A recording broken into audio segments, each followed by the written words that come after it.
Hoje, finalmente, a gente vai falar sobre um dos temas que eu acho que é mais importante a gente abordar nesse momento, que é a construção do posicionamento, o seu posicionamento como autor, né? Ou seja, como você vai criar a sua existência para o mundo, o que você vai comunicar para o mundo além do que está na sua obra.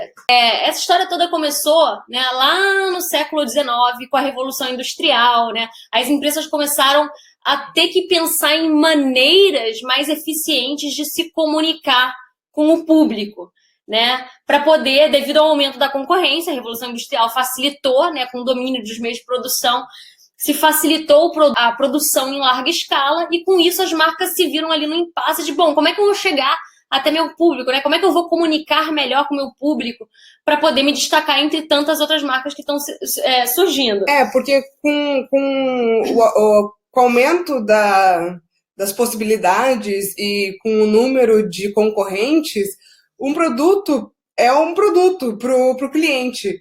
Então, isso foi escalando até um ponto que hoje pessoas, indivíduos, viraram marcas. Exatamente, isso que o escritor anônimo aí falou, né? Porque tudo se converteu num produto até nós. Então, qual é a forma como isso está se refletindo hoje no mercado de livros de ficção, que é o que interessa pra gente, né? Está se refletindo da seguinte maneira: o autor hoje, ele não pode mais se dar o luxo só de escrever, ele precisa também assumir uma posição de ser um agente divulgador do próprio livro e estabelecer também uma relação com os seus leitores. Agora, e é importante dizer que as editoras e os agentes literários também estão pensando nisso, né, e mantêm aí uma preocupação constante de construir uma marca em cima do autor.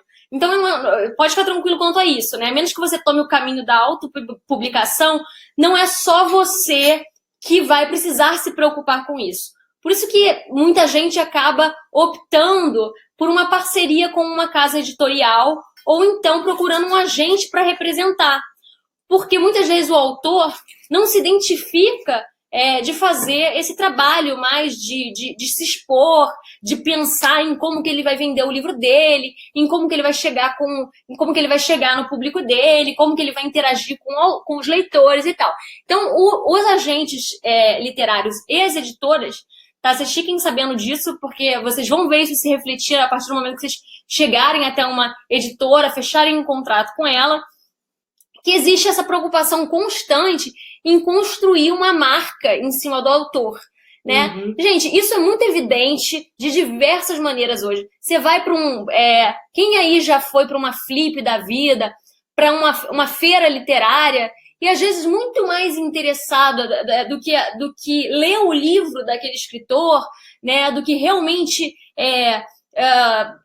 se deter sobre aquela obra. Muitas vezes as pessoas estão mais interessadas em ver pessoalmente o autor, em escutar a palestra, colecionadores de autógrafo, escutar a palestra, em pegar um autógrafo. Aí a Marisol tá mais pra Helena Ferrante. Vamos falar dela, tá, Marisol? Porque isso pode ser uma estratégia de posicionamento. Se vocês perceberem, o Rafael Montes é um ótimo exemplo. Olha a estratégia da Companhia das Letras. O Rafael Montes é um escritor de suspense, ele fica dentro desse território, suspense, literatura policial, literatura de horror, né?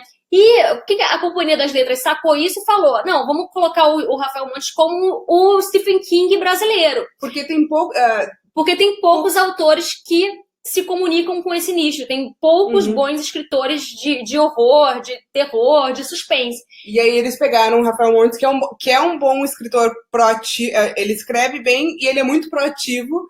Então eles pegaram, cara, vamos fazer o Stephen King brasileiro. Vamos fazer essa associação. Então eles pediram lá para autores internacionais escreverem blurbs, né, escreverem frases, citações com essa associação. E agora no último livro do Rafael Montes, se vocês procurarem lá Uma Mulher no Escuro e colocar um livro do Stephen King, acho que é A Incendiária ou Incêndio. A capa é praticamente a mesma, só muda a cor, mas tem um urso.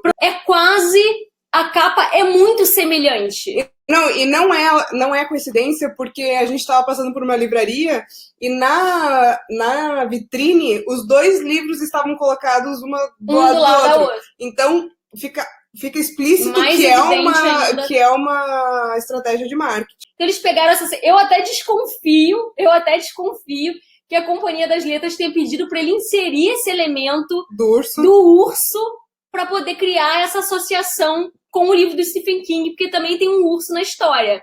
Então, gente, isso é para vocês saberem que nada é inocente.